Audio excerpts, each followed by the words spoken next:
2023 es el año en el que todo el mundo ha oído hablar de la misma palabra, la recesión.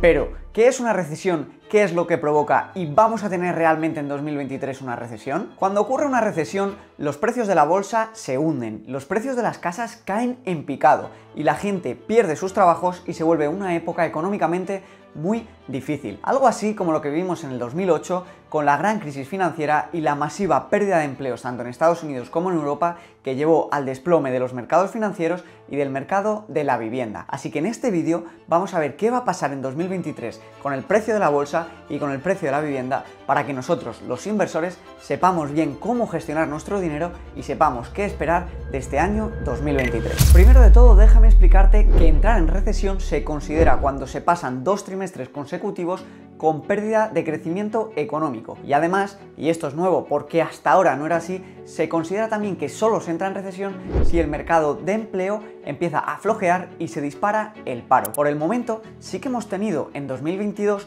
2 trimestres consecutivos en los que se ha perdido crecimiento económico, pero el empleo sigue en casi todos los países del mundo en mínimos históricos. El paro no se ha disparado. Por eso dicen que es en 2023 cuando finalmente se va a disparar el paro y vamos a entrar oficialmente en recesión. En la historia de la bolsa y más concretamente del S&P 500 ha habido entre 9 y 11 recesiones totalmente confirmadas. Y yo quiero que veas esta gráfica conmigo para que veas qué ha ocurrido al precio de la bolsa y de las acciones cuando se han confirmado las recesiones. Bien, como ves aquí, de las 9 recesiones que ha habido, en 5 de ellas el S&P 500 ha perdido valor y en 4 de ellas ha ganado valor, siendo la media del rendimiento del S&P 500 durante estas 9 recesiones de un menos 1,5%. Ahora bien, si has prestado atención, te he dicho que esto ha sido durante las recesiones, es decir, desde que se confirma la recesión hasta que acaba la recesión. Si atendemos a qué ha pasado desde el punto más alto del mercado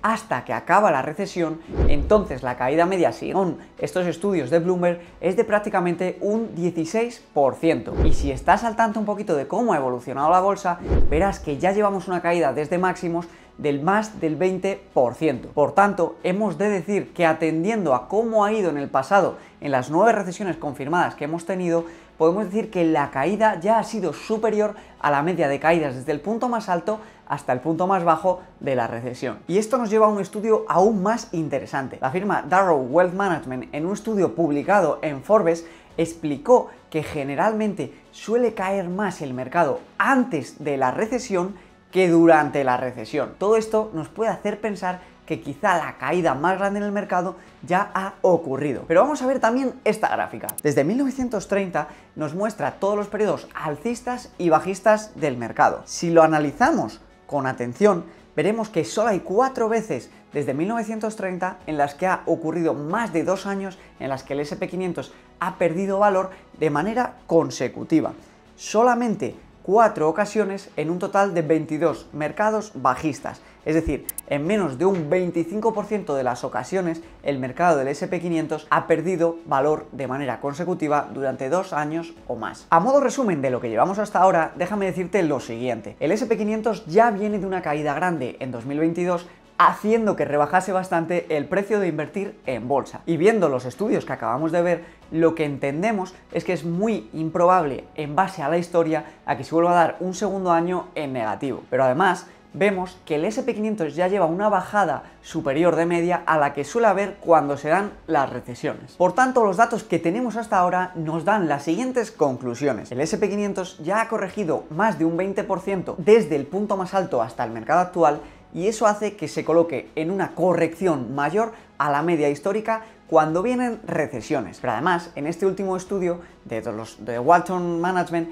hemos visto también que la caída suele ser mayor antes de que se materialice la recesión que una vez se materializa. Por tanto, podemos empezar a entender con estos datos que la bolsa ahora mismo quizá no está cara. Y ahora que hemos asumido esta caída y que la bolsa ha bajado de precio, hay que entender qué pasa después de las recesiones, porque hasta ahora hemos visto que las caídas más grandes suelen ser antes de las recesiones y que durante las recesiones la caída media solo es del 1,5%, entonces vamos a ver qué pasa después de materializarse la recesión. Bien, en esta tabla tenemos de media cómo se ha recuperado el mercado en cada una de las recesiones vividas 6 meses después, 12 meses después y 2 años después. Vemos que de media, cuando acaba la recesión, el mercado 6 meses después empieza a ofrecer retornos del 7% de media, cuando son 12 meses después tenemos retornos del 16% y 2 años después de hasta el 20%. Es decir, invertir en estos momentos a largo plazo suele traer retornos positivos. A esto hay que sumarle dos cosas. La primera no es del todo relevante, pero te la quiero contar a modo de anécdota. La mayoría de predicciones en Wall Street consideran que el mercado este año va a tocar los 4.000 puntos, partiendo de los 3.800 que empezó. Es decir, cree que puede haber una subida del 5, 7, 8%. Esto sería interesante y podría ayudar a decidirnos cómo invertir nuestro dinero si no fuese porque lamentablemente las predicciones de Wall Street no se suelen cumplir. En 2008 no vieron llegar la caída que hubo. En 2021 no tampoco supieron estimar la subida que iba a haber y pensaban que iba a haber en corrección, y lo mismo pasó en 2020. Aquí tienes la noticia para que le eches un vistazo. No obstante, es curioso ver cómo todos los principales bancos consideran que el S&P 500 va a subir. Ahora bien, dejando a un lado esta anécdota de las predicciones de Wall Street, vamos con un dato un poquito más objetivo. Aquí tienes la evolución del PER histórico de la bolsa. Vemos que va fluctuando, subiendo y bajando. Cuanto más alto el PER está, quiere decir que más caro te sale comprar acciones. El PER, explicado de manera muy sencilla con un inmueble, quiere decir que si pagamos 100.000 euros por una vivienda que se alquila por 10.000 euros al año, tiene un PER de 10. ¿Por qué un PER de 10? Porque tardarías 10 años de acumular los ingresos que te genera año a año para recuperar tu inversión. Pues bien, la bolsa ahora mismo está cerca de PER 20, que es algo que está totalmente en la media histórica. Es decir, comprando en este punto, no estarías comprando la bolsa ni cara ni barata, estarías comprándola en la media histórica. Es decir, no hay demasiado riesgo comprando ahora porque el PER está muy en línea con la media histórica, que suele favorecer que en las próximas décadas, cuando compras en estos PERs, tengas buenos retornos. Por poner esto en comparativa con la crisis del 2000 o del 2008, que es lo que muchos utilizan para justificar que todavía podría caer más, el PER en aquellos momentos llegó a tocar los 50 puntos en 2008 y los 70 en 2000. Muy lejos de del PER 20 que estaríamos pagando ahora por invertir en bolsa. Por tanto, la pregunta del millón: ¿es buen momento ahora para invertir el dinero en bolsa? Bien, yo no te puedo aconsejar a ti porque no te conozco y no sé tus circunstancias, pero sí te puedo decir que atendiendo a todos los datos y todos los estudios, ahora es un buenísimo momento para invertir en bolsa. Siempre y cuando, ojo, y aquí viene la parte más importante, lo hagas con vista a 5, 10 o 15 años. El horizonte temporal es lo que te va a marcar la seguridad de tu inversión. Y comprando a estos PERs y con estas caídas, si invertimos vista a 5 o 10 años, lo más probable y lo más seguro es que multipliquemos nuestro dinero. Y es que mira esta tabla. Es un estudio de Vanguard en el que nos muestra, en función de la caída que lleva el mercado, qué retorno medio se obtiene vista a 5, 10, 15 y 20 años. Cuando ha caído más de un 20%, como es el momento actual y está entre un 20 y un 50, en 5 años sueles tener unos retornos del 78%. Es decir, si inviertes 10.000 euros, en 5 años la media sería que estuviesen en 18.000. En 10 años ya pasa a ser de más del 200% y en 15 años del 400%, multiplicando tu dinero prácticamente por 4 en 15 años. Incluso aunque la caída fuese mayor, ya vemos en la tabla que los retornos a 5 y 10 años siempre son astronómicos, incluso después de estas grandes caídas. Por tanto, personalmente no pienso quedarme esperando mayores correcciones para intentar pillar justo el mercado más bajo del mercado, porque te diré que esto es irresponsable en el sentido en el que tienes que acertar 2 veces qué va a hacer el mercado: el momento en el que vendes tus acciones y te sales para estar en liquidez, y en el momento en el que entras, algo que no está a la altura ni siquiera de Warren Buffett, que se ha comido también grandes correcciones y aún y así pues ha obtenido grandes retornos. Y es que triunfar en el mercado de acciones no va de adivinar suelos, sino de mantenerse el mayor tiempo posible invertido en buenos activos como los fondos indexados. Sí que también he de decirte que entendería que si estás próximo a la edad de jubilación y necesitas tu dinero en 2-3 años, lógicamente te plantees distintas estrategias de inversión, como puede ser pues la inversión en inmuebles, en renta fija o inversiones en definitiva que te generen cash flow. Yo estoy hablando de escenarios para gente con escenarios y horizontes de inversión mínimo de 5, 10 y 15 años. Por cierto, si te gustaría que hiciese un vídeo sobre cómo invertir en renta fija y obtener ingresos gracias a los bonos, déjame en los comentarios, que no sé si hay suficiente interés y lo valoramos. Por supuesto, con todo esto no quiere decir que la bolsa vaya a subir sí o sí en los próximos 12 meses. De hecho, si la recesión se materializa y es más grave de lo que pueda parecer, los consumidores podrían tener menos dinero para gastar, las empresas generarían menos beneficios y el precio de las acciones todavía podría corregir un poquito más. Pero como hemos visto, no lo veo un riesgo enorme teniendo en cuenta la gran bajada que ya llevamos y el potencial de revalorización de la bolsa para la próxima década. Respecto a las potenciales caídas del real estate por la depresión o por la recesión, he de decirte que son más complejas de analizar, principalmente por dos motivos. Y es que son dos conceptos los que hacen subir o bajar el precio del real estate. En primer lugar, la ley de la oferta y la demanda, por todo el mundo conocida.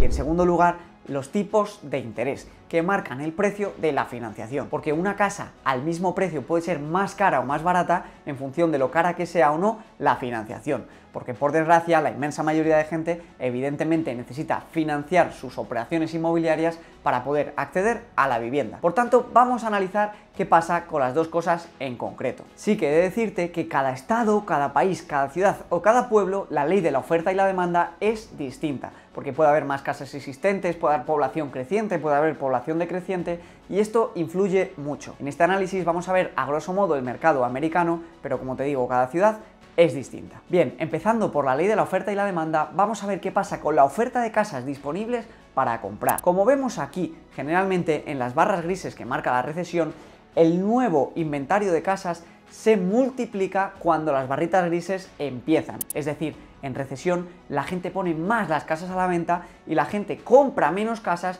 por lo que hay más oferta disponible en el mercado. Esto nos llevaría a pensar que generalmente en recesión el precio de las viviendas como mínimo debe corregir o debe enfriarse, ¿verdad? Pues bien, así es. Mirad este otro gráfico que nos da la FED, donde vemos la evolución del precio histórico de las viviendas que ha subido pues de una manera exponencial, pero vemos que en las épocas de recesión como mínimo se congela o incluso corrige. Por tanto, respecto al tema de la ley de la oferta y la demanda, el precio parece claro que debería como mínimo corregir o incluso enfriarse. ¿Cuánto? En mi opinión, en principales ciudades, pues de un 0 a un 10% de corrección.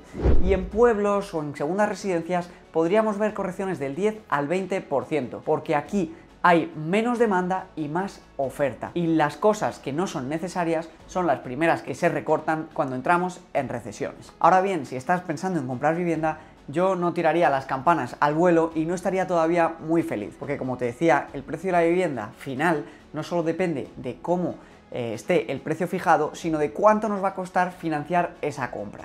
Y lamentablemente mira esta gráfica. La tendencia que veníamos viendo desde 1980, donde los tipos de interés habían tocado exactamente pues el 0% y era baratísimo financiar, se ha revertido.